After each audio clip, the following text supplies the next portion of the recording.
Welcome to this LSE IDEAS event, one of the many that LSE IDEAS has been having through the lockdown and post-lockdown, and even before that. I'm delighted to welcome you all in very large numbers this evening, so it tells us a lot about both the quality of the speakers, the three speakers we have this evening, and also, dare I say, about the subject matter itself, one of the greatest events, or maybe most catastrophic event, if you're Mr. Putin, of the last 30 years, namely the collapse, disintegration, the fall of the Soviet Union. And that is the title of our session this evening. The strange death, we called it, of the Soviet Union, with a certain emphasis on the strange. We want to talk about that.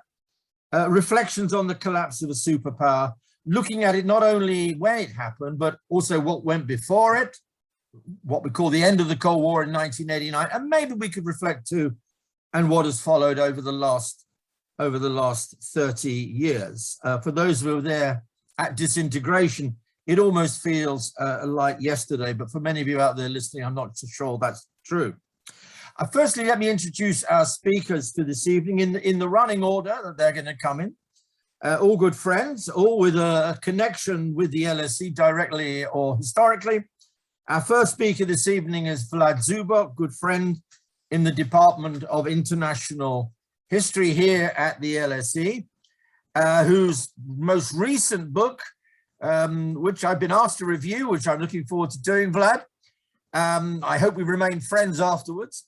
It's called The Collapse, the Fall of the Soviet Union. And it looks also very obviously, and this will be taken up, I'm sure, by Archie Brown, on the role of Gorbachev. The second speaker this evening, very old friend from Glasgow University, although, as Archie Brown, Professor Brown reminded me, was at the LSE between 59 and 62 as an undergraduate, and he also did his master's here between 62 and 64, under somebody who both Archie and I knew, Archie better than I, Professor Leonard Shapiro, one of the great figures in Sovietology in the 60s and in the 1970s.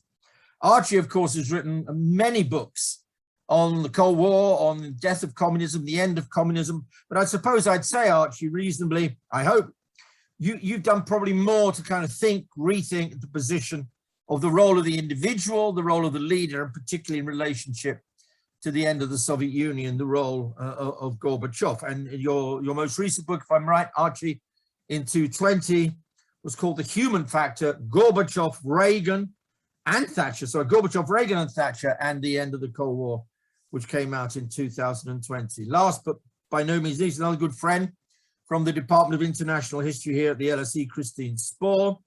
Her most recent book is called Post-Wall, Post-Square, Rebuilding the World After 1989, and perhaps Christine will reflect not only on what happened in 1991, but also what went before. I'm not going to say very much at the time, only to say the three most obvious things. My own view, because I was there, I didn't make it cause it, of course. It's the surprise factor. It is the shock factor. It is the strange death of a superpower that I think very few people thought would finally collapse in 1991, precisely because they thought it was a superpower. And although great powers rise and fall, as our good friend Paul Kennedy once put it in his great book of 87, nonetheless, it still came as a great shock. That's the first thing I want to say, and we're obviously reflecting that. Secondly, this gets back to much of the work that Archie Brown did in the 1980s, the Gorbachev factor. What comes before 1991? Is there a logical connection between Gorbachev and the end of the Soviet Union? Is there a logical connection between what happened in 1989 and 1991? Or are they, if they even are connected events, what sort of connection is there between them? And did 1989 understood here to mean the end of Eastern Europe, the collapse of communism in Eastern Europe, did that inevitably, irrevocably lead to what happened in 1991? That again is one of the very great issues, which I think we're still debating today. And I suppose finally we get back to the role of the individual in history. I mean, I think this runs like a red thread through Archie's work, through yours, Vlad, and I'm sure in Kristina's work.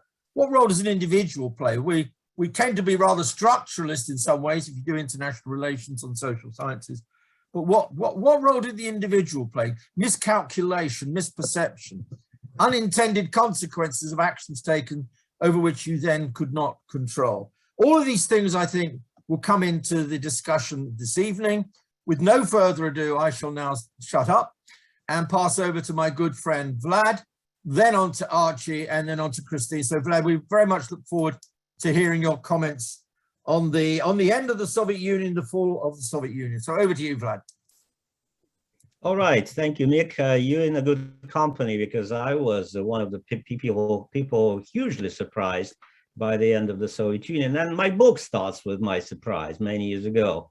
I could not really understand why the Soviet Union collapsed. So years went by, I looked for a study that would explain it to me. I read one book, another book, and explanations that I found did not satisfy me. Something didn't click. Some authors mixed correlation and causation. Most said communism collapsed in 1989, and then added, and then the Soviet Union collapsed, as if one thing led to the other automatically. So ultimately, the end of the Cold War became a floating date in Western history. The US President Bush declared in January 92, by the grace of God, America won the Cold War. American rhetoric meshed together with the disappearance of the Soviet Union and the end of the global conflict. So the date was not November 89 when the Cold War ended. Now it was suddenly December 1991 when the evil empire, the USSR, disappeared. Going back more than 30 years, George Kennan in 1946 wrote in his notebooks that most likely the Soviet Union may gradually mellow after years of Western containment. Yet, Kennan wrote, this mellowing would be never complete. Kennan also wrote that a radical option, highly unlikely option, could happen. Internal situation that would lead to the situation of 1990, 1920. In those years, of course, there was Russian civil war, and the Russians destroyed their own empire and even the state. A similar scenario, although without so much horrific violence, happened to the Soviet Union in 1989, 91. So my book is about why it happened and how it happened. How is as important as why. The Soviet Union, I think, was not destroyed by external forces or Reagan's policies. The Soviet army withdrew from Afghanistan and Eastern Europe in rather good order and remained the largest in the world. Over 4 million soldiers, 64,000 tanks, aircrafts, 27,000 nukes, which stayed safe in underground silence, on silent submarines, and so on and so forth. So it was not the Cold War overextension that doomed the Soviet economy and the state itself, nor did a drop in world oil prices. The total Soviet military expenditure stood at 15% of its GDP and were remarkably cost-effective compared to the West, wasteful and cost-effective at the same time. Soviet oil and gas pipelines to Western Europe remained long-term guarantors of Soviet solvency. So why did the Soviet Union suddenly become bankrupt in 1990-91? It was mostly because most of Soviet enterprises and Soviet republics stopped paying taxes and sending their profits to the central budget. It was a strange bankruptcy. In 1991, Soviet foreign debt stood at $65 billion, a considerable amount, a big jump from a few years earlier. But in 91, Moscow had to pay Western banks less than $4 billion of arrears. $4 billion, not an amount that crushes the back of a superpower that possesses oil, gas, gold, and more. Some Western observers declared later that the Soviet Union was doomed at least since 1960s, when Stalin's terror subsided and Soviet communist system built by Lenin and Stalin lost its dynamism. It did not look so for those who lived in the Soviet Union. Elites and people expected the younger leadership to come and turn to reforms. They waited and waited, and finally they got one, Mikhail Gorbachev. And then, soon after Mikhail Gorbachev became the leader, the Soviet Union came up, it seems, within just 3 years.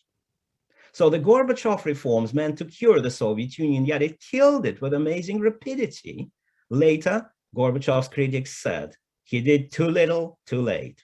Others responded, He did too much too soon.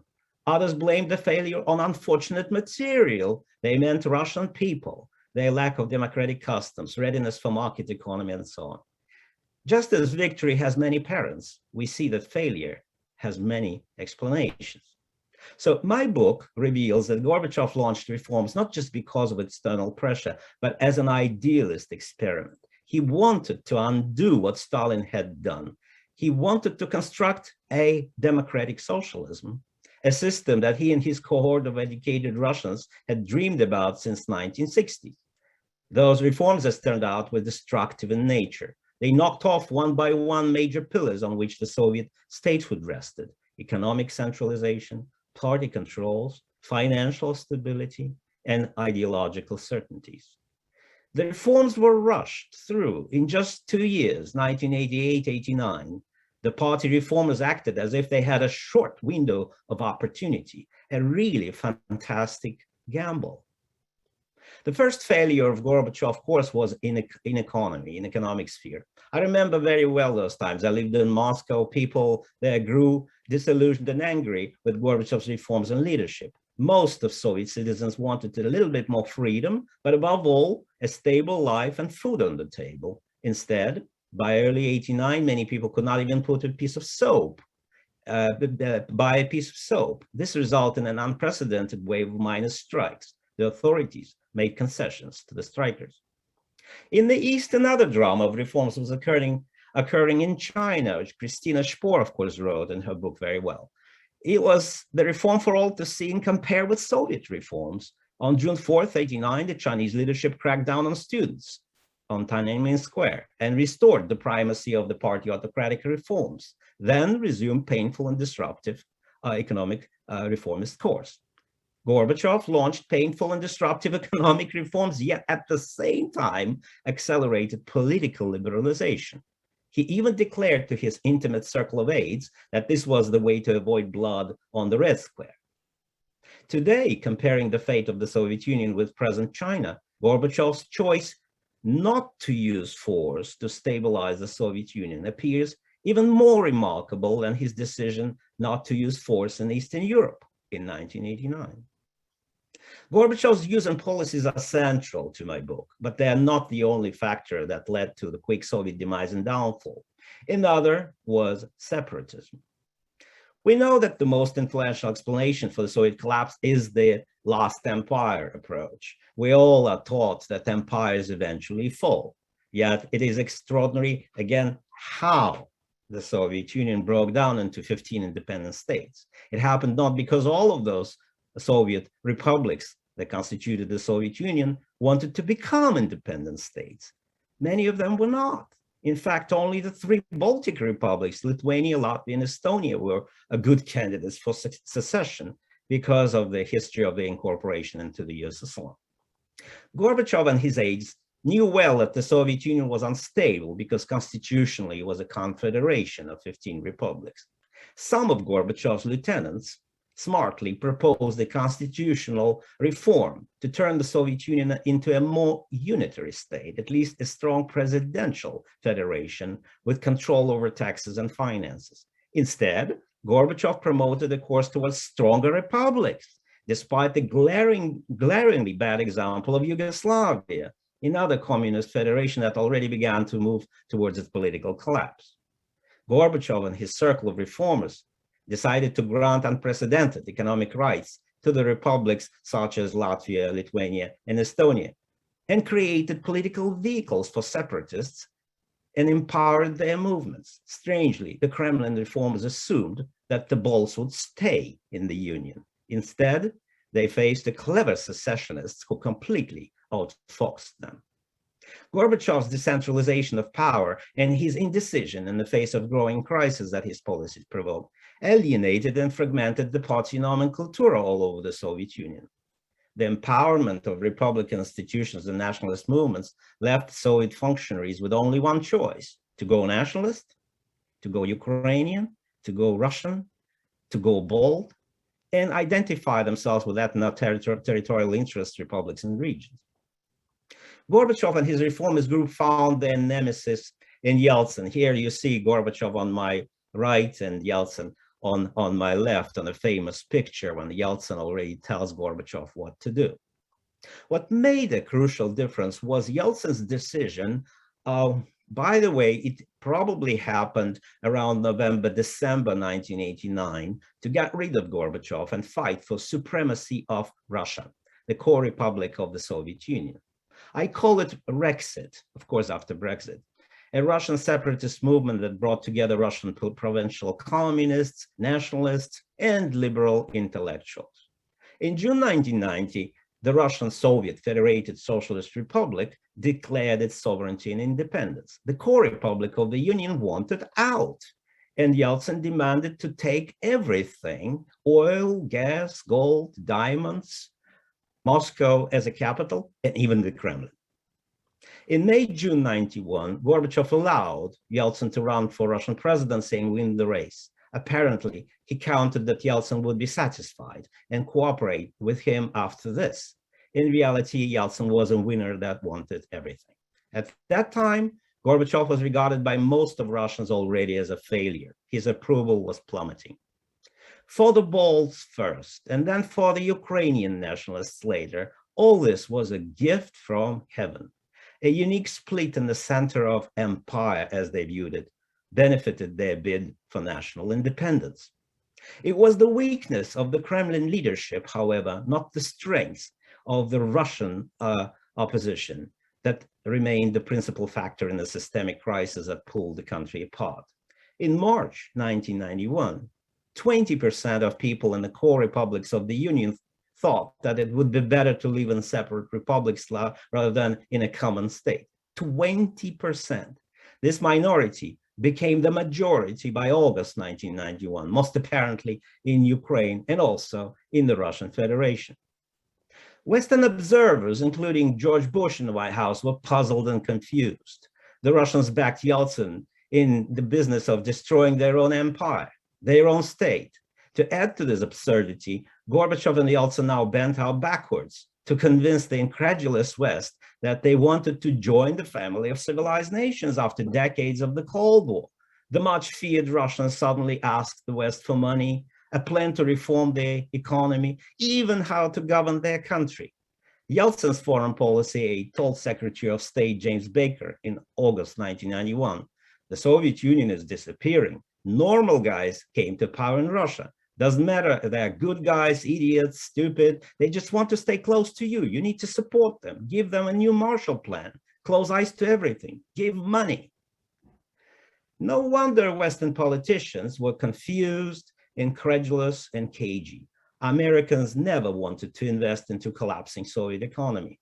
Their idea was of Russia as a third-rate power without the dreaded Soviet military might. In Moscow, many expected and feared that a new authoritarianism was in the making. A future dictator would replace Gorbachev. Instead, they got a strange coup in August 1991 that ended in self-destruction of the Soviet state and in a complete victory of Boris Yeltsin, who overnight transformed in the eyes of the world into a freedom fighter and a Russian Democrat. And yet, the Soviet Union continued to exist by inertia. Even without the central state, even without the ruling party that was banned and destroyed by the victorious Yeltsin and Russian Democrats. It took a few months for Yeltsin to deliver final blows to the ghost of the Soviet Union. The Russian state that Yeltsin hastily began to cobble together appropriated the key Soviet assets, including the controls over nuclear arsenal, the press to print rubles, and the KGB. Curiously, Gorbachev now cooperated with Yeltsin in the hope to preserve a disintegrating union and his own presidency. Instead, the Russian winner removed his rival without any ceremonies. Nobody stood up to defend the man who ended the Cold War but lost his own country. The role of Ukraine in the Soviet collapse has been recently highlighted. In fact, the Ukrainian factor was not central, just like the role of the Balts in their struggle for independence, with all respect to that struggle. Late Brent Scowcroft, the national security advisor to Bush, was on the mark when he recalled Yeltsin was maneuvering so that the Ukraine would be the proximate cause of the breakup of the Soviet Union. The pretext came on December 1st, 1991. Ukraine voted overwhelmingly for its independence. Yeltsin met with the Ukrainian and Belarusian leaders and declared the Soviet Union null and void. Deeper research reveals that Yeltsin acted on a premise that Ukraine, like all other ex-Soviet republics, would be able to survive only in the economic and geopolitical orbit of Russia. Yeltsin was not the only one who was deeply wrong in his forecasts. The West was stunned, but relieved at the sudden disappearance of the nuclear superpower that threatened it for so long. Western politicians were fully aware that their policies did not destroy the evil empire. The Soviet system and state became dismantled and dismembered by the internal Russian tug-of-war. In January 92, however, Bush could not resist the temptation to brag about American Cold War victory. To conclude, today, it is much harder to celebrate a victory for liberal democratic order over authoritarianism or totalitarianism. All certainties became contested. Many will still raise a glass to celebrate Gorbachev's epic failure to reform the Soviet Union. Yet, a Europe whole and free is divided again. Many Americans learn to worry about the future of a liberal world order and even their own democracy. But at least they have elections to make a difference. The Russians will not get this chance anytime soon, as Gorbachev's demise turned out to be a springboard for Vladimir Putin. Thank you very much. Okay, Vlad, thank you very much indeed. Lots of great points there. And by the way, already about a dozen questions have come forth, but I won't spring them on you now. The only thing I'll do now is hand over straight away to Archie Brown, my old friend. And Archie, I think you want to take the narrative a little bit backwards towards the Gorbachev years and maybe then link it forward. So Archie, I'll hand over to you straight away and look forward to what you have to say. I'm responding to the book which I've read, and it's there's a lot of reading there. So the first thing I should do is congratulate Vlad on the depth of his research. It's a really richly researched book, tremendous amount of archival research. He interviewed a lot of the key political players, and the book's based on vast reading. There are many judgments there, important judgments I would disagree with, but in some of the big issues, I think he's absolutely right. For example, when he says that those in Russia who continue to speculate about an American conspiracy to destroy the USSR don't know what they're talking about, because that wasn't a policy aim, a Cold War aim of even the Reagan administration.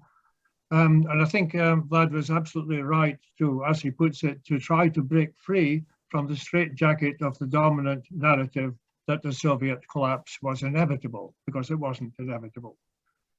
The two people he sees as mainly responsible for the collapse of the Soviet Union are Mikhail Gorbachev and Boris Yeltsin, and I agree with that overall judgment, but not with all the supporting arguments.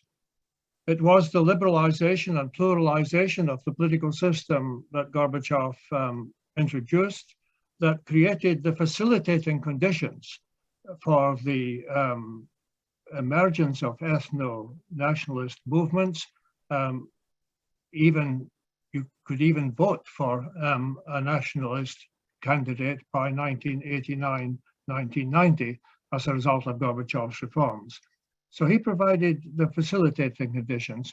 But of course, Gorbachev strove and spent a lot of time trying to keep a union together by negotiation and agreement in his efforts to get a new union treaty, which I think Vlad is very skeptical about whether that was a worthwhile enterprise.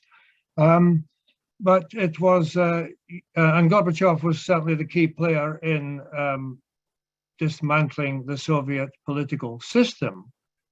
However, Yeltsin was the major figure responsible for the complete breakup of the Soviet state, in my view. Yeltsin deceived himself and anyone who cared to listen to him when he said that he had destroyed what he called the Soviet totalitarian system. That system had already been dismantled by Gorbachev and his allies. But by playing the Russian card against the Union, in order to get Gorbachev out of the Kremlin and to get himself inside it, Yeltsin struck the most fatal blows against the Union. If we're looking for counterfactuals, it would be easy to imagine any number of Russian leaders, including those who would normally be head of the Russian Republic, who would not wish to destroy a state which was in many respects a greater Russia. The complete breakup of the Union was hardly in the national interest of Russia, but it was a logical consequence of Yeltsin's declaring as early as May 1990 that Russian law had supremacy over Soviet law, and then later undermining federal institutions and demanding ever more of their powers. Vlad thinks that Gorbachev should have resisted this much, much more than he did. And he refers to Gorbachev's visceral aversion to the use of force. I agree that Gorbachev had a hatred of bloodshed and of violence. Vlad adds, an admirable moral quality in an individual, this was a huge political flaw in the leader of a country with a tragic history and facing a rising wave of toxic nationalism. But to crack down on Yeltsin and on the leaders of the most disaffected republics would have made Gorbachev ever more dependent on the Conservative Party state officials who were against the new freedoms and the political reforms which were already undermining their authority. Gorbachev was not helped by the desertion in 1990-91 of a majority of the Russian intelligentsia from his camp. In some cases, they decided that Yeltsin was more of an embodiment of democracy than was Gorbachev, so that was a delusion. And in other cases, what they really hoped for was that they were joining what now looked like the winning side, and they wanted to get a place in the new regime. Gorbachev's popularity was, of course, sinking fast during 1990-91, when the economy went from bad to worse, and the vociferous tendencies within the Soviet state were mounting. But it's easy to forget, and I would say that Vlad's unrelentingly negative portrayal of Gorbachev in his book does rather obscure it, that Gorbachev was the most popular politician in the Soviet Union and in Russia for his first 5 years as General Secretary. It was as late as May 1990 that Yeltsin overtook Gorbachev as the most popular politician in the country.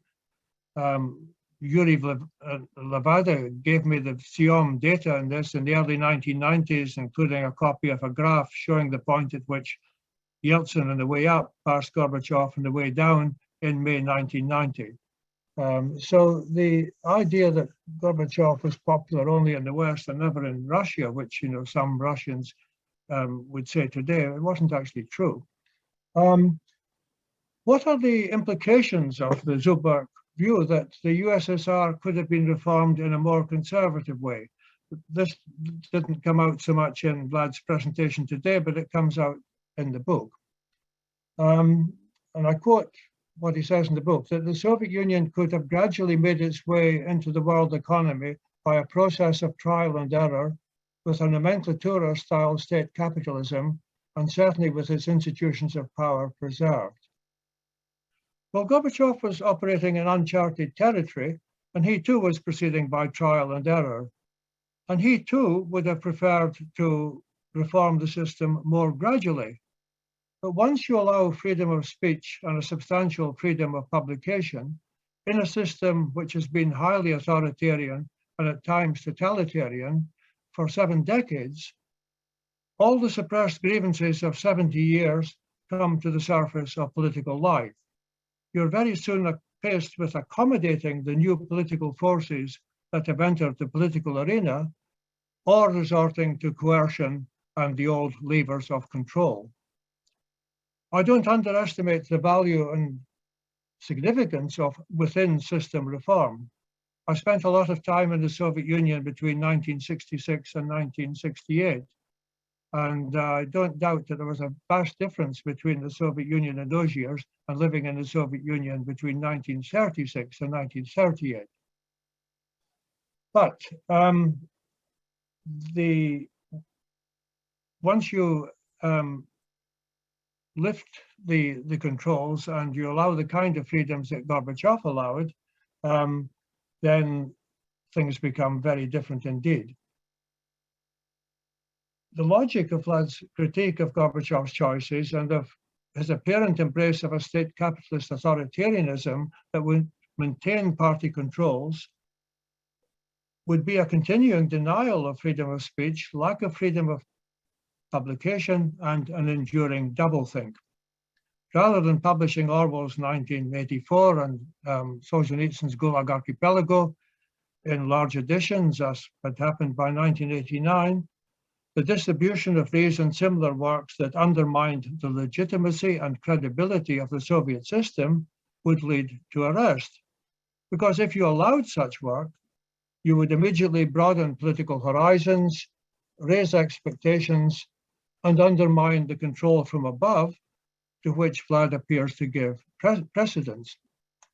There would presumably have to be a continuation even of adherence to Marxism-Leninism, or how otherwise could you justify the leading role, or in other words, the monopoly of power of the Communist Party. Gorbachev's favorite foreign politician was the Spanish Socialist Prime Minister Felipe González.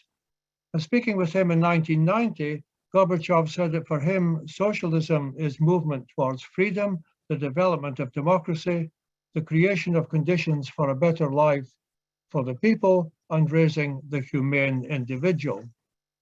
Now, as that suggests, it seems to me to underline how right was Jacques Lévesque when he wrote in his book, The Enigma of 1969, that, and I quote, "For Gorbachev and his circle, the socialist idea became constantly more open, elastic, and eclectic." Pavel Palashenko, who is still with Gorbachev as interpreter and advisor, was in the United Nations interpreter's box in December 1988 when Gorbachev made his remarkable speech to the UN.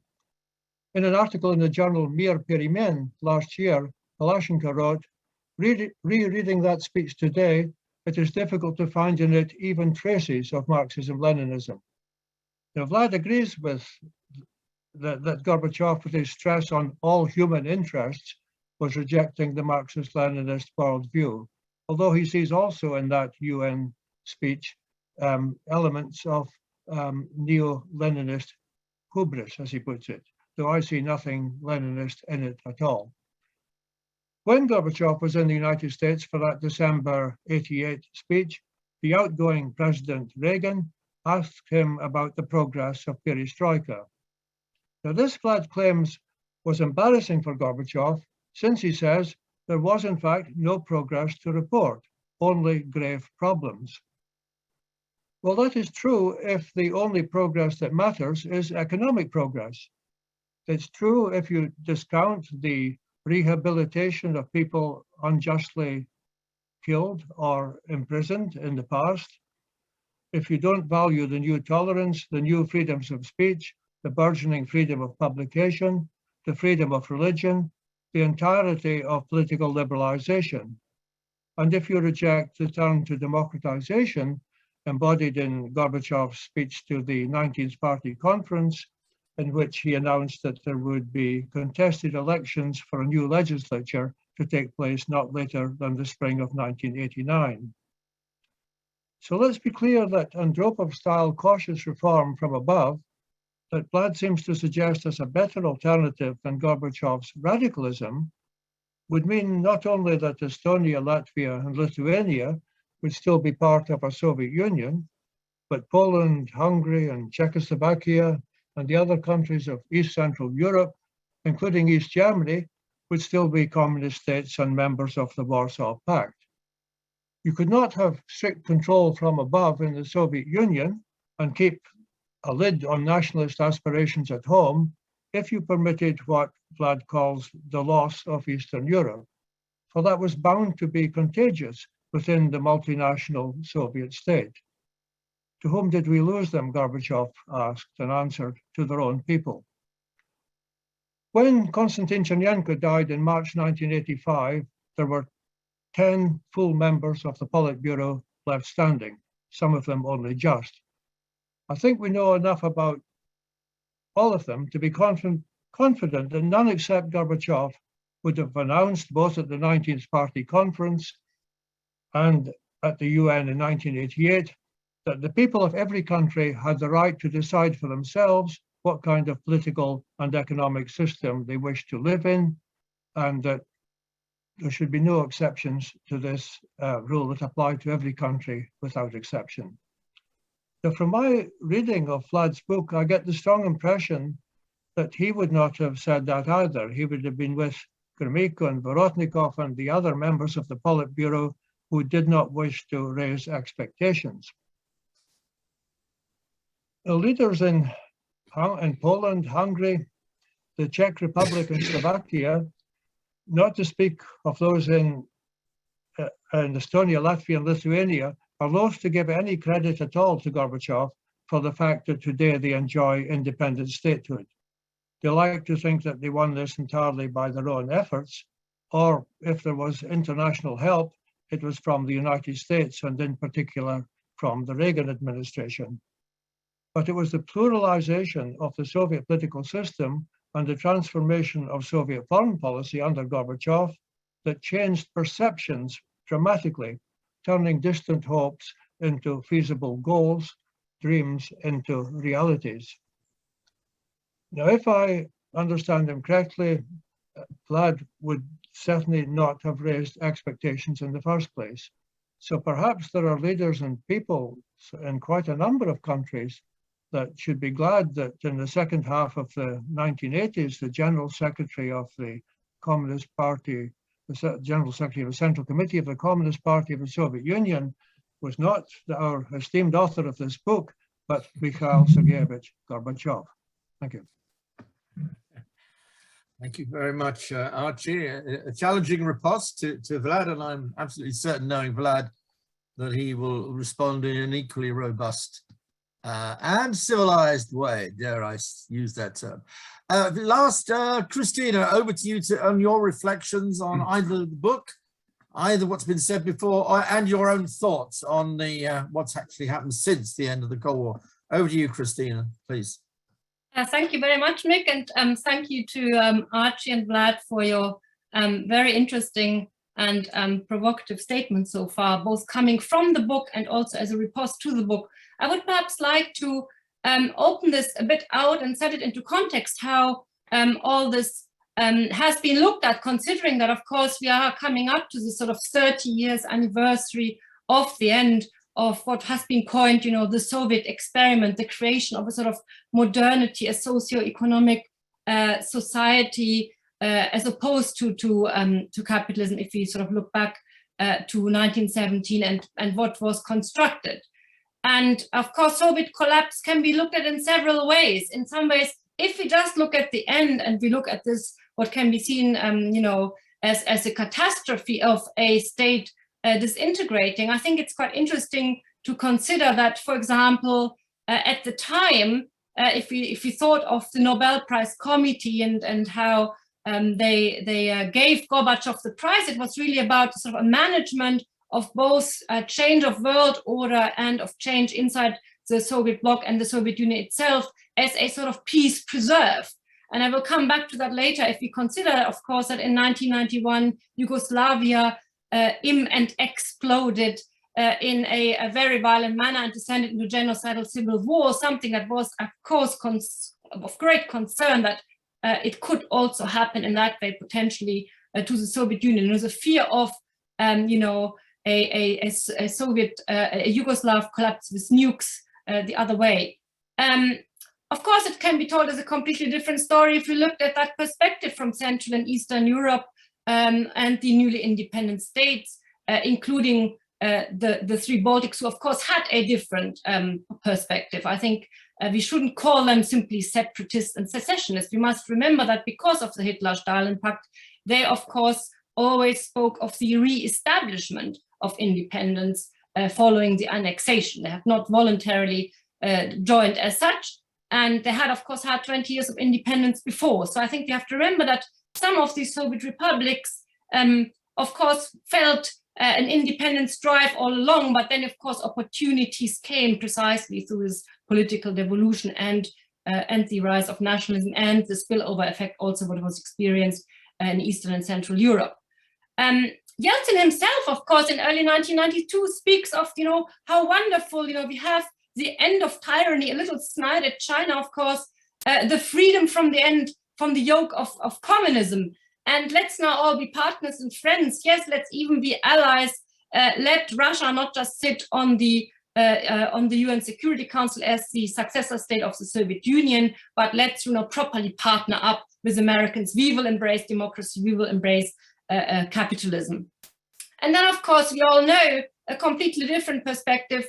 Putin speaking of the biggest geopolitical catastrophe of the 20th century, making it much bigger even than, say, World War I or World War II. Very striking comment. Then later on changed to that it was also a humanitarian tragedy because Russian minorities were left outside Russia in the newly independent states in that periphery. Of course, speaking as half German, that is a bit of a problem the Germans have always grappled with, when the Kulturnation is bigger than the state, and then, of course, quickly follows a kind of land grab if things go wrong. I think if we look back at that collapse of the Soviet Union, just once more, perhaps a few thematic things I would like us just to bear in mind as sort of key words. This was really, in a sense, unprecedented. Gorbachev, the aberration as somebody who wanted to move out of the plan to the market.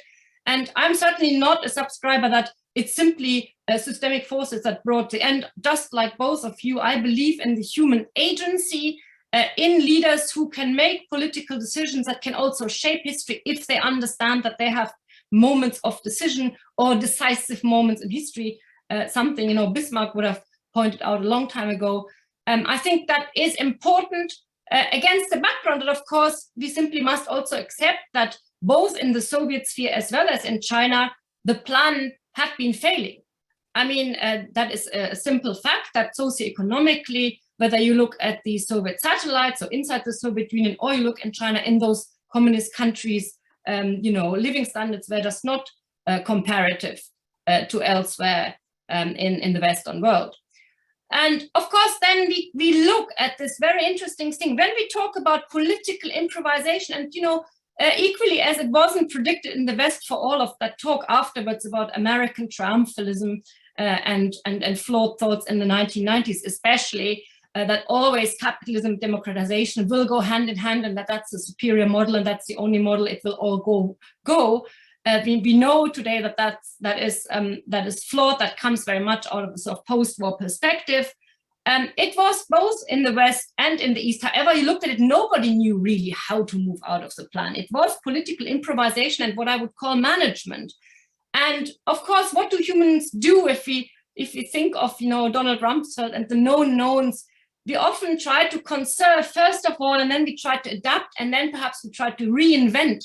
And if we translate that onto the Soviet Union, then let us remind ourselves that yes, Gorbachev wanted to preserve the Soviet Union, but he wanted to make it more viable. He wanted to revitalize it, to have co-development with the United States. He believed in some ways, of course, into the two superpowers, but he wanted a more cooperative bipolarity. He talked about sort of more global problems like, health and environment, the Moman speech, all these kinds of things. He had, in that sense, clear and broad goals of where he perhaps wanted to get, but he had no strategy and exact plans how to achieve them. And so everything was kind of haphazard and partial. And of course, because he chose, and as he became more radical, to combine the perestroika economically and politically and to tie it together to glasnost. That's where, of course, once you get into the adaptation, he also begins to juggle more and more things, and he begins to lose control. And that brings me to this, second thing. It's not just plan to market, but also party monopoly to pluralism, from the center to the periphery. If you think of the evolution of power within the Soviet Union itself, of course, we had freedom of choice policy in Eastern Europe. And then later on, of course, specifically also that rivalry, Gorbachev, Yeltsin, the man in the Kremlin and the man who leads Russia, the Russian Federation. But I think there's something ideation as well we shouldn't forget, namely Gorbachev's vision for Europe. He wanted this common European home. And he looked, to places like Sweden.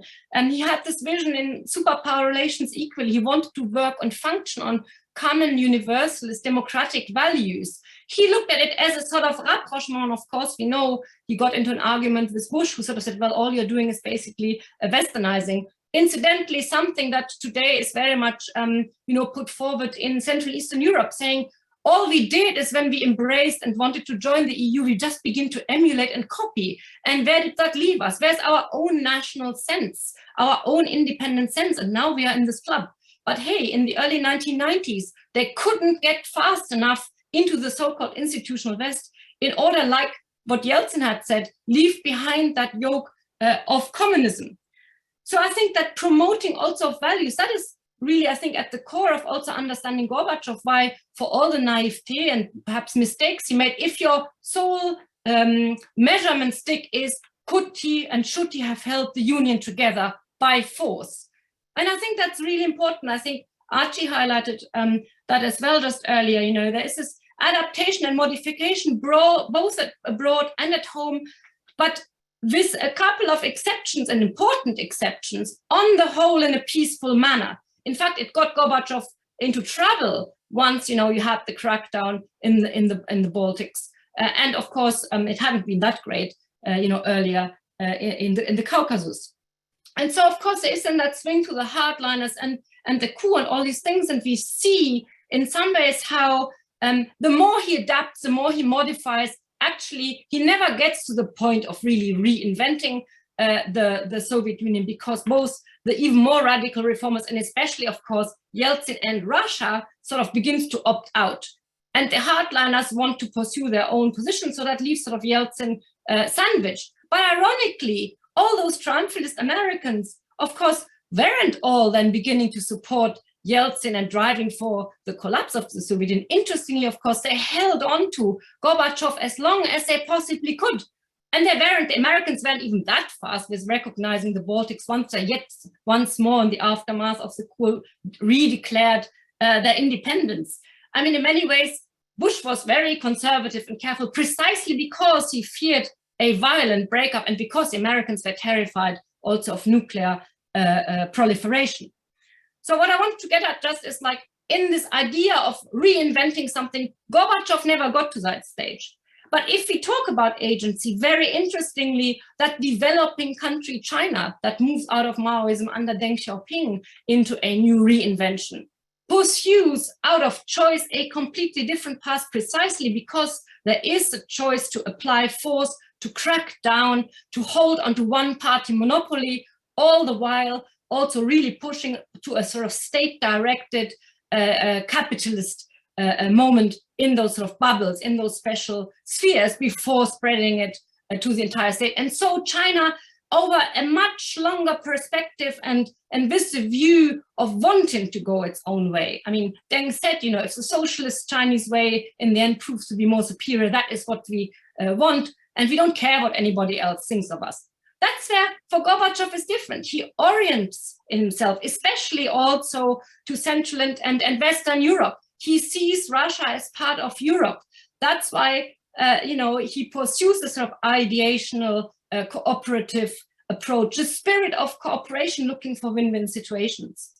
And just to sort of open it out as I come to the end, of course, we had that moment in the Gulf War where at the UN, the Soviet Union, even if they themselves didn't send in troops, of course, cooperated with the US over this and in this perspective of the New World Order. That was almost like, the two superpower pillars still existing in the Soviet Union, and acting on something together. But even for the American government, suddenly, that idea also collapsed. With the Soviet collapse, the whole world order or disorder had to be rethought. And in fact, it was a very anxious time, just as we moved out of Soviet collapse, just as we moved into rebuilding the architecture of Europe around the North Atlantic Cooperation Council, the NAC, which had included the Soviet Union. The Soviets had invited just on that day in December to be part in NATO to talk about, that East-West bridge and how to engage.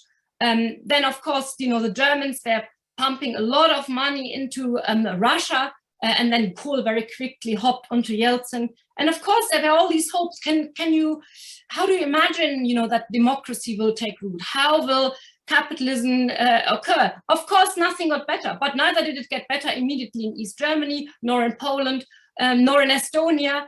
Everywhere where some kind of shock therapy was applied, and everywhere where these electoral revolutions brought in new governance, there was a great worry how stable it would be. So actually, 1992, 93, 94 were very anxious times all around, and people were sort of rallying to sort of imagine what would be this new world order. All the while, you're thinking, oh no, there's a war going on in Yugoslavia. How do we get peace over there? What is the best mechanism? Can we do it in a cooperative way? What about the right to self-determination? What about out-of-area deployments? What about German military involvement? So many questions in Europe that itself is trying to forge a Maastricht Europe, a more political and economically integrated place. So we have on the one hand this vast and big collapse of this Eurasian empire, that Soviet empire, if you so want. And on the other hand, these sort of strands where they're looking for integration. And then nobody really knows which way it's going to go. So everybody is feeling their way. So deeply anxious times, and yet so hopeful, even in Russia, and optimism that a better world can be built, if you so want. That's where I would like to leave it for now. Well, thanks, Kristina. I'm really pleased that one of the things you brought up in your last few minutes there was how unstable and how dangerous the so-called New World Order seemed. Moreover, it certainly didn't get any more stable in Russia there afterwards, because a couple of years later, Yeltsin himself had to use military force to bomb the Russian parliament because they were going the wrong way. And with a new president just elected in the United States in the shape of Clinton, who virtually knew very little about foreign policy, the uncertainties in Europe, what was going to happen. I think it's very important for us to, and you haven't, and I'm glad you didn't, to kind of get into the mindset of what it felt like at the time. It's all very well for people later on to talk about triumph and stability and a new world order. It felt very disorderly and very worrying. And it brings me really to my very first question, which I'll throw out anyway. It's about the role of the West in all this, because I think there is a view, and it comes up in one or two of the really good questions we got from Charlotte Greer. Thanks very much for that, Charlotte, about the role of the West. But there is a view that the West went about to kind of dismantle the Soviet system, dismantle the USSR. But it strikes me, and this is from my own research as well, and I think you've all hinted at this, that in essence, one of the things, paradoxically, from the point of view of the United States and from the other superpowers, there was a deep concern and worry about the breakup of the USSR itself, and not a celebration. Jack Matlock, I think, the last US ambassador, we were very clear about this. There was a real concern that the fragmentation would raise all sorts of questions, including nuclear proliferation. And when they were looking at what was going on in Yugoslavia at the time, as you point out, Kristina, so well, I think that was a real worry, a Yugoslavia with nuclear weapons. And Gorbachev obviously mentioned that to Bush. So, but I want to come back to you, Vlad, and ask you a question. I mean, Archie's main point, Archie made, of course, many great points, of course, but I think Archie's main point, if I can summarize it really, you're a bit too tough on Gorbachev. You emphasize, what he got wrong, mistakes he made. You don't emphasize what he opened up and made possible. How would you respond to that, Vlad? And I've got a question for you too, Archie. So over to you, Vlad. Well, full disclaimer. Well, first of all, absolutely fantastic questions and many nice things said, and it's all very, very useful, I think, to the discussion from Archie and from Kristina.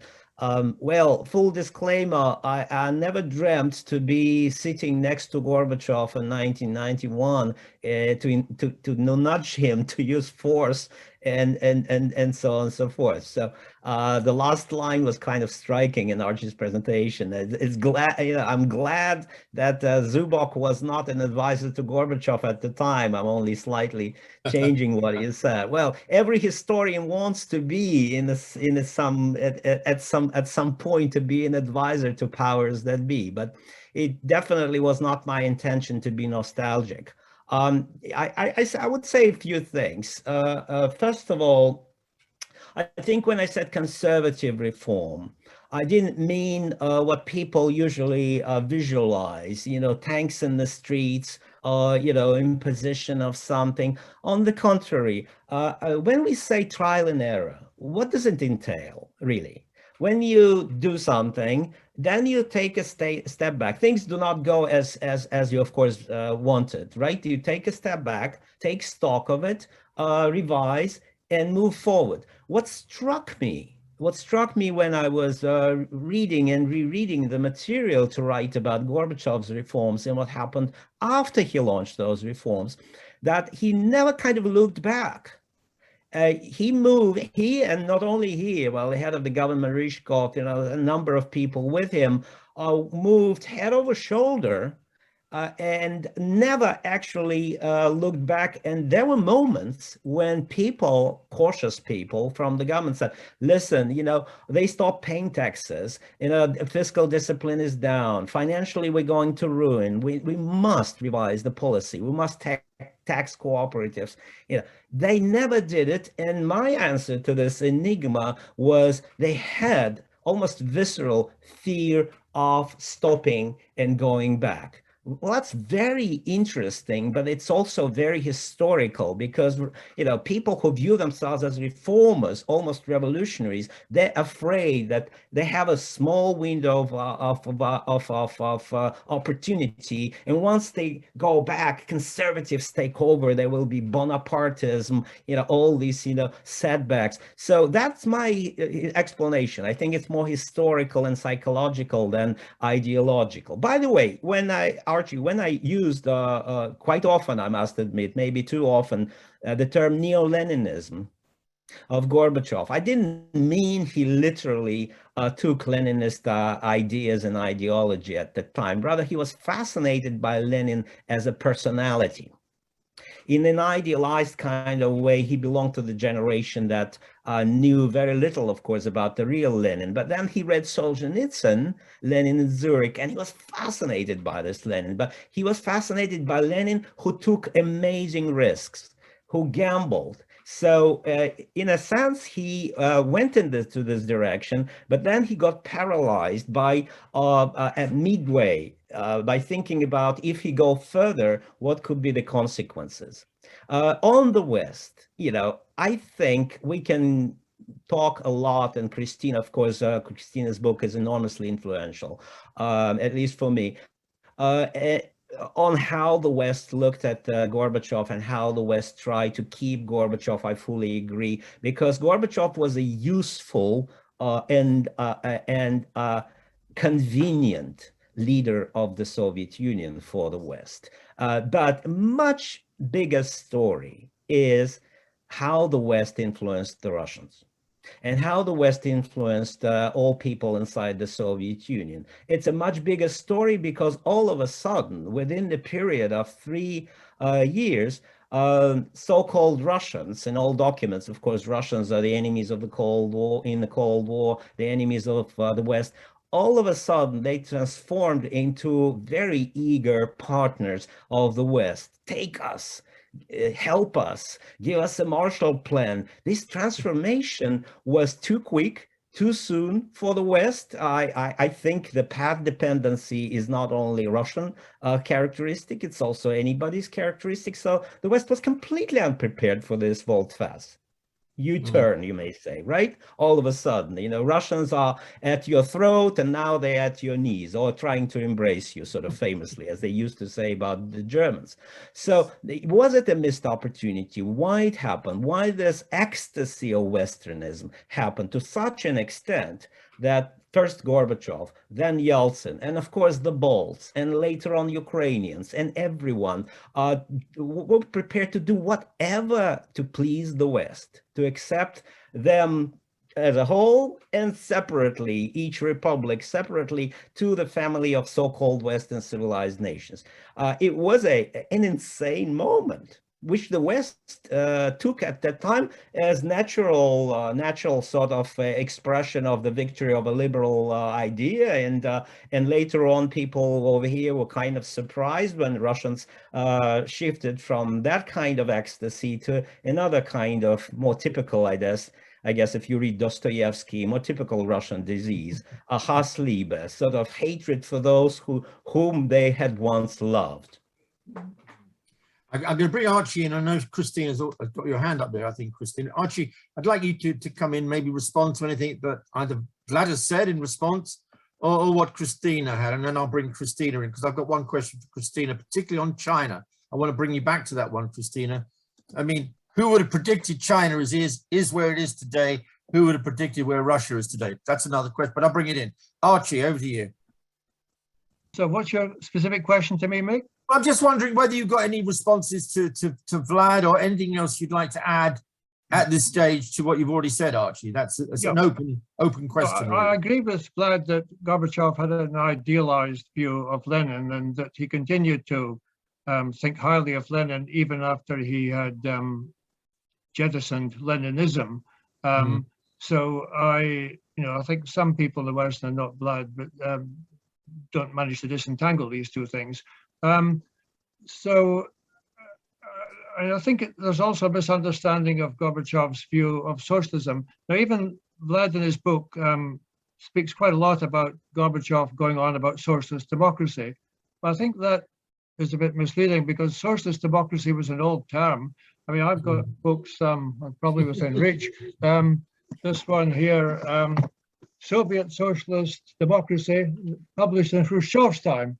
And I've got books from Brezhnev's time on socialist democracy. So that wasn't new. What was new was democratic socialism, because democratic socialism was the language of West European socialist parties of a social democratic type. And I think neither in Russia nor in the United States was this properly understood, because in Russia, as in Eastern Europe, socialism meant monopoly of power of the Communist Party plus command economy plus KGB or other political police. And in the United States, there are stereotypes of socialism. So I think it was better understood in Western Europe, and certainly by people like Willy Brandt and Felipe González, Gorbachev's two favorite interlocutors, because he really felt as he was on the same wavelength with them. He preferred speaking with them than with any of the East European communist leaders. He had respect for Jaruzelski, but most of the others not, and least of all the Romanian and East German representatives.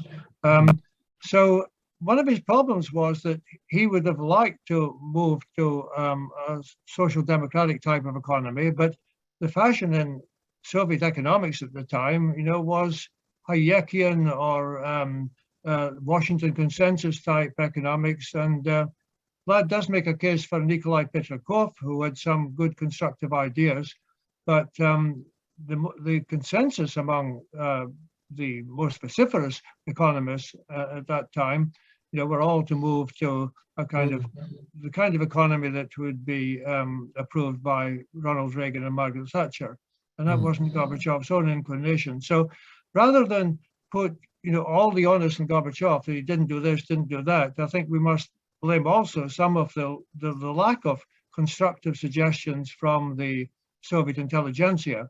I mean, first of all, Gorbachev exceeded their wildest expectations in the amount of freedom he gave them, and then they criticized him for going too slowly.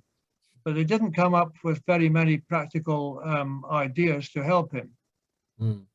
Thanks, Archie. I come to you, Kristina, if I may. I don't know if it was why you had your hand up. I think one of the things you do in your own work, Kristina, and you also mentioned China, I think one of the important things is when we talk of the West, we don't just mean the United States in this discussion. I think it's so critical we don't. You yourself talked, and I think Archie mentioned this as well, that Gorbachev's heroes, if you use that term, were largely European social democrats and European socialists. So I think it's very important to Europeanize this debate as well. The other point I throw towards you, Kristina, is also to bring in China into this, because China had certain views about what was going on in Eastern Europe, and then clear views about the disintegration of the Soviet Union. And some would even argue maybe me, that China learned well from the disintegration of the Soviet Union in terms of power, and whether or not, you know, we look now 30 years on, and we have, I suppose it's an impossible question, but I'll ask it anyway. Didn't China get it right in 1989? And Archie, as a provocation to you, didn't Gorbachev and ultimately the Russian leaders get it wrong in terms of power? You know, that's what international relations is largely about. Kristina, there's a few general observations. Bounce off anything you want to bounce off there, please. Yes, I mean, why I put my hand up, because I thought the points Vlad made at the end about, you know, the sort of rush towards the West at all levels and sort of being on their knees is, I think, a very interesting point.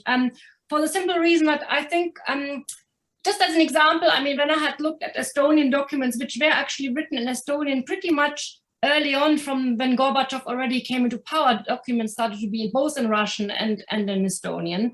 And of course, there wasn't just that sort of linguistic side to it that kept a particular national identity alive, but of course they had their contacts both in Sweden, in the diaspora in the United States and Canada, and very close cultural and linguistic ties and information via television to Finland.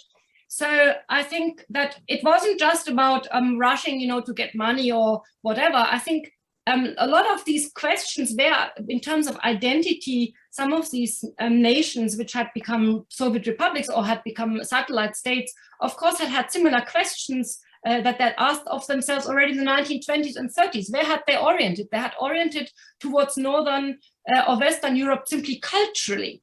And in terms of where the affinities were, in terms of religion, in terms of linguistic ties. So I think it wasn't just a sort of, as we say in German, anbiedern, or, you know, sort of be there on their knees and begging. I think there were sort of much more longer term roots why the orientation was quick. They couldn't get there fast enough, but also quite quickly, you know, the penny dropped that, for example, on EU enlargement, although Kohl had talked about the EU must not stop at the Elbe, the first round will be Finland, Sweden, and Austria, because they simply fulfill all those new criteria, because the criteria had also become more difficult and because those countries were ready and everybody else would have to wait, which is why, of course, the orientation for any other club shifted to NATO rather than the CSCE, which proved itself, and that's in the damn squib when it came to managing and keeping the peace and stability on the Balkans. I think the other point to Europeanize, before I come to China, is that in those early 90s, why there was always this element, and I just use Germany as an example because we have these words, you know, cooperation and reinsurance, Rückversicherung, not very nice term historically, but of course it came up simply for the reason we have to consider the Red Army did not withdraw until 1994 or even 1997. So there's actually a physical presence of the Soviet military, although through the collapse of the Soviet Union, you have effectively Kazakhs or Belarus or whatever these people are. And the question is also, considering the Germans paid altogether over 4 years 100 billion Deutschmarks for the repatriation, the building of barracks and so forth. If you had an agreement with Gorbachev that that's going to be somewhere but maybe Russia, that's fine. But what about then the people who should be going back to Turkmenistan or Uzbekistan? You know, can they go home or should they go to Russia, or where do they belong? And of course, in that unraveling of not having, you know, law and order established, in that economic freefall that continues under Yeltsin, and, you know, quite quickly by end of 1992, Yeltsin already also looks to China and is beginning to wonder where it's all going to go. And then we have the chaotic year of 1993. And then, of course, there's the Zhirinovsky factor. So there is anxiety about that stability and that withdrawal. So because, and you mentioned, Mick, power and I would say geography. Russia is simply a state, even in its, let's say, rump state, not rump state form, in a smaller form, without that periphery, still goes from the Baltic Sea all the way to the Pacific. In relation to any other European continent, nation or state, that is just huge. It is still, you know, a vast country with a vast weight, which is then, of course, suffering that humiliation of having over many years still to withdraw that army, which, of course, considering things do not improve or stabilize, has an effect on the politics. And now you ask provocatively, so, you know, did the Chinese get it right and the Russians got it wrong? I'm not sure that that's actually the right question, in the sense that I think Russia is interesting because, of course, of that cultural side. This sort of, on the one hand, what is Russianness? For many sort of an enigma, is it the Kievan Rus? Is it Moscow? What is it? Or is it that St. Petersburg, that window to the west looks very similar to Helsinki? Is Catherine the Great, German Empress, all these kind of things, looking that window to the west, integrating, being European, something Gorbachev stressed?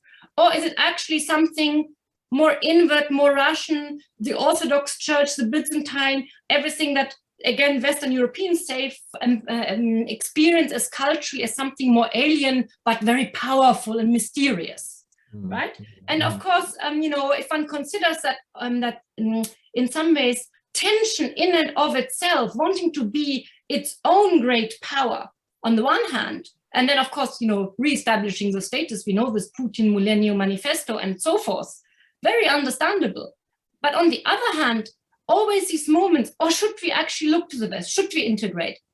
But can Russia easily integrate in a pre-existing club without damaging the balance of power, precisely because, Estonia and Portugal and Russia are all of very different sizes. Countries feel very different. And that problem in some ways, at least for the moment, isn't there anymore. For example, Germany, because Germany is completely denuded militarily. I mean, they're too afraid to even talk about it. China was completely different. I think China, in that sense, that Middle Kingdom took a more inward-looking way. I mean, they're worried that, Japan, number one, Pacific century, that collapses, the economic bubble collapsing. But they went on that long-term trajectory. I think that we overlooked. I think we overlooked the Chinese exit.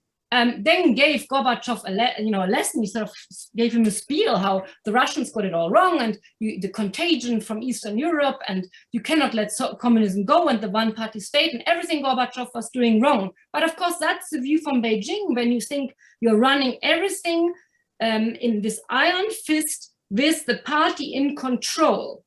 And of course, there were tensions in the party itself, but the hardliners took the control, and they were willing, with the Tiananmen Square, just to stuff it to everybody else, even if there were public statements in the form we perhaps don't have in the same way at the G7, for example, over Hong Kong or what's going on with the Uyghurs at the time we did. And nevertheless, Deng forced that own path. I'm sorry, I probably went on too long. No, I asked the question, so it's great if you come back. Look, I've got a lot of questions here, a lot of hands going up. I'm going to mainly take the questions. There's a couple of questions which have come from Kanil Yonsky, I think, and another speaker, Glenn, I think. At the very beginning, I said it was a shock. It's a strange event, insofar as it was unexpected. I think, Vlad, you picked up on at that notion as well. And I think you also used the term from Jacques Lebec's book, The Enigma of 1989, Archie, which is really about the unintended liberation of Eastern Europe. Not that it was planned, but it wasn't planned. So it does bring me back. This may be a kind of an historical social sciencey question, but we kind of do still need to think, if we didn't expect it to happen, either 1989, or most of us, let's be honest, not everybody, and most of us didn't expect 1991, why didn't we? Because after the event, everybody's been telling us it's inevitable. It was bound to happen. And then they've looked for 100 causes to explain what happened, when in fact nobody, or very few people, I don't want to exaggerate, very few people anticipated what happened, either in 1989, if I might be, I'll get your views on that, Kristina, or in 1991 from Vlad and Archie. So Archie or Vlad, why don't you jump in on that? Did we get it wrong? And if we got it wrong, why did we get it wrong? And what does it say about the way we were studying the communist societies, do you think? Well, I think, Nick, I should say, you forgot that I'm not a political scientist, so maybe Archie will answer better. But since you gave me a word, it's not the conversation about who got it right, who got it wrong. It's more interesting for an historian probably to look into the origins of illusions of the time. And I'm sure that, and I even wrote that, there was not my intention to beat Mikhail Sergeyevich Gorbachev, No. or No. to sort of tell how wrong he is. It was much more interesting for me to ask a question: why he acted in this way? Why didn't he walk back? Why didn't he use force? And that is the question that should be asked about Western political science. Yeah. Again, you are the best person to do it. I think, we all live within our generational constraints. We all live within the experience of our times. And then the more I write about history, the more I struck, we don't learn from books. I'm sorry, students of the LSE who are listening, we learn from experience. Learning is above all an experiential process, and everything we read, everything we reflect upon is the material that passes through our experiential matrix, so to say. The experiential matrix was in 1989 and even in 1991, for those, I should say, who have power to decide, those people. They lived through the Cold War. They dealt with a nuclear superpower. And those who thought, oh my goodness, mutual assured destruction. I noticed there's a question about mutual assured destruction. Does it say to us that nowadays all superpowers will collapse peacefully and nicely, just as the Soviet Union did, just because of fear of nuclear war? Nobody talked about a nuclear war between the Soviet Union and the United States as the Soviet Union was going down. Everybody talked about an unplanned, accidental use of 27,000 nukes spread across Soviet territory, above all in Ukraine, to some extent maybe in Russia, those two republics. So we're talking about fears of people who had been conditioned by decades of fear in the West. And that brings me to another conclusion that seems to be absolutely evident. For instance, for someone like Kristina, whose parents, lived close to the Bear, close to the Soviet Union. I remember she wrote to me, and I was struck by how much they viewed Russia's of Yeltsin as pretty much the same creature as Gorbachev's Soviet Union or Brezhnev's Soviet Union or Stalin's Soviet. For them, it was one big menacing neighbor. And this is an experiential image in a sense. One delusion, I would say, on the Russian side, both by Gorbachev and by Yeltsin, especially by Yeltsin, was the following. Once they would dismantle this so-called totalitarian communist structure, one they change institutions. And in Yeltsin's case, one they changed the name of the state from the Soviet Union to Russia. Expectation was that in the West, they would cry, hallelujah, now you're welcome, a democratic Russia. They did not really factor into their analysis the role of path dependency and the role of generational experience of all those people who had lived through decades, and they saw all the evils and bad things from the Eastern Bear. So it was absolutely naive for Yeltsin to destroy the Soviet Union in December 1991 and send his emissaries like Kozyrev, Bourboulous, and others to Western capitals, to NATO's headquarters in Brussels, to Paris, to tell them that they destroyed the totalitarian empire. I agree with Archie. First of all, this empire already didn't exist. Secondly, when in the West they heard, now it's a democratic Russia, they didn't believe it.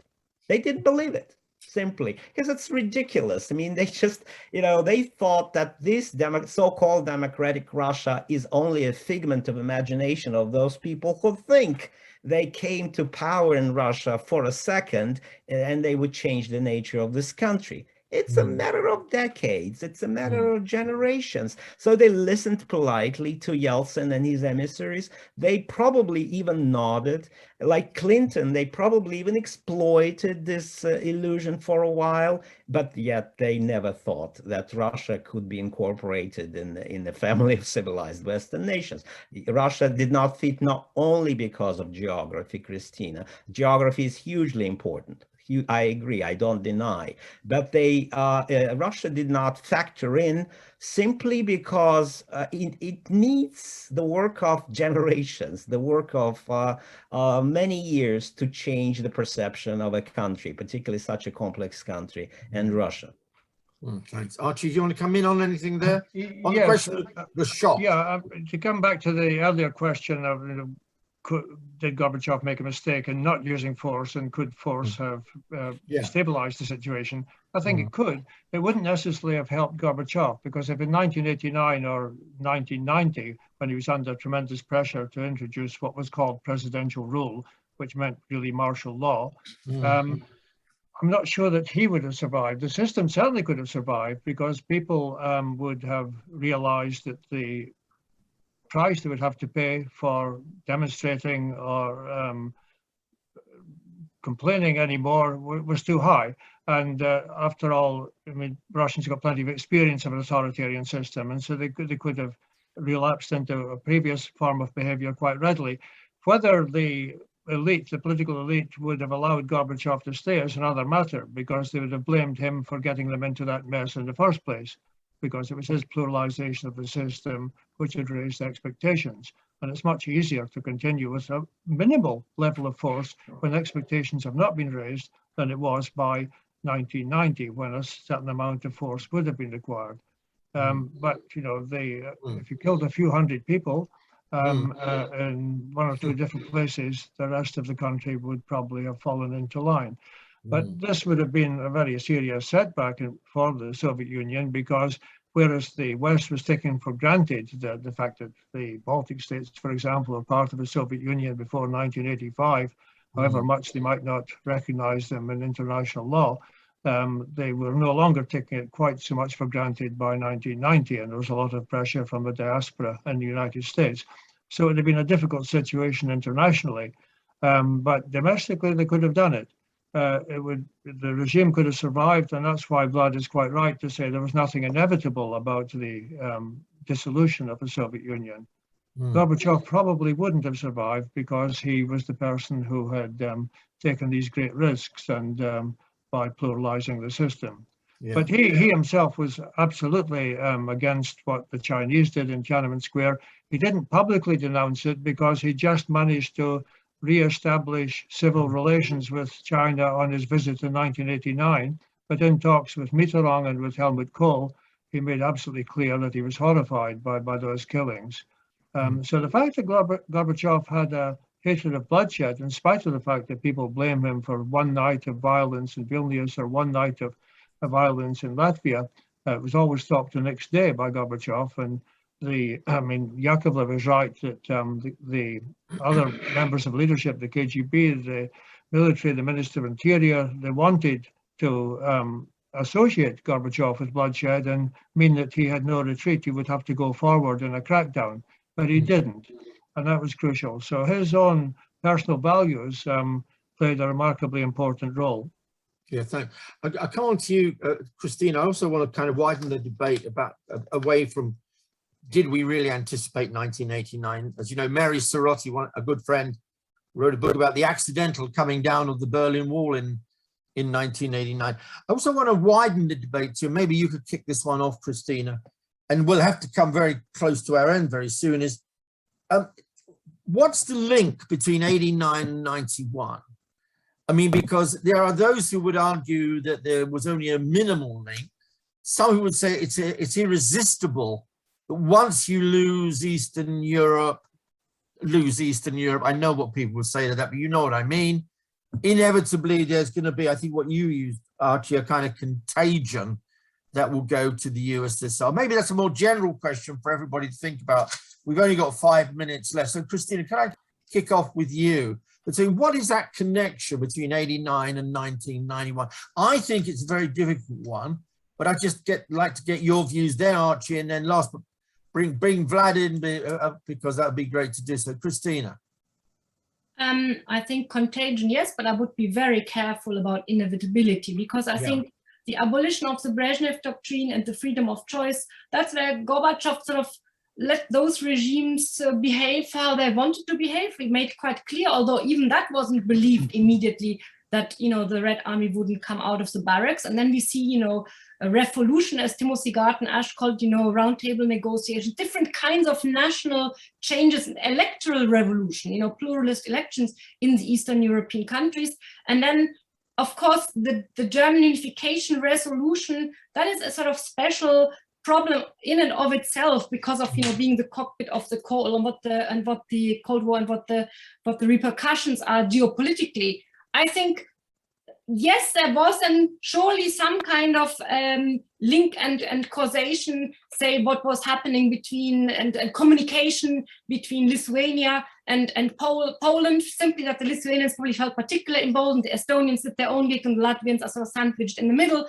But I think the Soviet Union could have perhaps even survived if Gorbachev just would have cut bait on those particular three, and then focused on you know, seeing how he's maneuvering with the rise of Yeltsin and what else is coming. I think the Baltic republics were not the reason why then the whole thing unraveled. I think that could have been contained if it had been dealt with earlier. But I think neither the West was particularly pressing on that, nor was the time taken to consider what the repercussions were. Yes, we can all look at it by hindsight. Yeah. But I'll let Archie come in. Yeah, hindsight's a wonderful thing, as they always say. Archie, connection 89 to 91? I think there was a close link that when the peoples in the Baltic republics, Western Ukraine, the most disaffected republics in the Soviet Union, saw Poles, Czechs, Hungarians becoming independent, non-communist, they thought, why could not they? There's no question that there was a contagion, there was a demonstration effect. That doesn't mean that the whole Soviet Union was doomed to disintegrate. I think that from that point on, it was clear that Estonia, Latvia, and Lithuania had to become independent states if the Soviet Union was going to continue on a democratic path. But the greater part of the Soviet Union could have been held together, especially as Vlad mentions in his book, if Gorbachev and Yeltsin could have cooperated. But that's where I think Yeltsin was crucial. In 1990, I remember Shakhnazarov saying to me that it was an absolutely devastating blow for the Union when Yeltsin said that Russian law had supremacy over Soviet law. It was. I mean, that was the what kind of union could there be then? And he did that in May 1990. That's why I think that you know, make the distinction that between the system and the state. That Gorbachev was the key reformer of the Soviet political system, and the transformer, not just reformer. And Yeltsin was the key person in the breakup of the Soviet state. Thanks very much, Archie. Vlad, the last word falls to you. The first word came to you and the last word goes to you as well. So Vlad, over to you. Well, thank you so much. I agree with my colleagues that there was a contagion, but I think one specific contagion should be mentioned. Yeltsin and a group of people around Yeltsin, so-called Russian Democrats, who would later form a movement, Democratic Russia.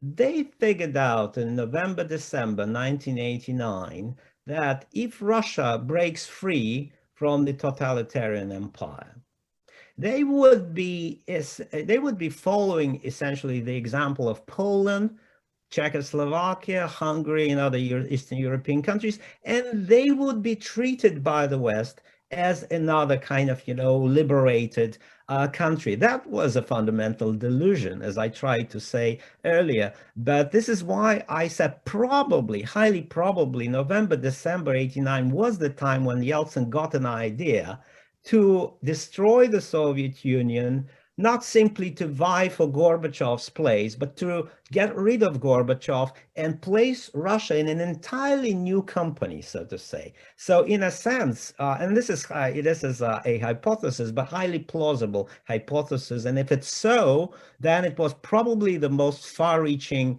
how to say, spillover effect of the revolutions of 1989. Okay, I'm going to bring it to an end there because we've just run out of time, unfortunately. I know we could continue to discuss it. Firstly, I'd like to thank everybody out there. It was an extraordinarily well-attended event, which I think says a lot, both about the subject itself, which still lives, we're still debating it, and we will continue to debate it, I'm sure, for another 30 years, and also to the quality of our three speakers this evening. So thanks to Vlad, thanks to Archie, thanks to Kristina, thanks to LSE Ideas for hosting that. And I'd also suggest on an entrepreneurial basis, if you want to find out more, just go and buy their books. Vlad's book, Archie's book, and Kristina's book. And there we are. We can just see Gorbachev not looking too happy on your front page there, I noticed, by the way, Vlad. Anyway, it's been great. Again, my name's Mick Cox. I've enjoyed hosting this. It's been a walk down memory lane with some friends I've known for a very long time. So Archie, thank you. Kristina, thank you. Vlad, thank you very much indeed. Have a nice evening. Have a nice weekend. Thank you very much, everybody. Bye-bye. Thank you. Thank you.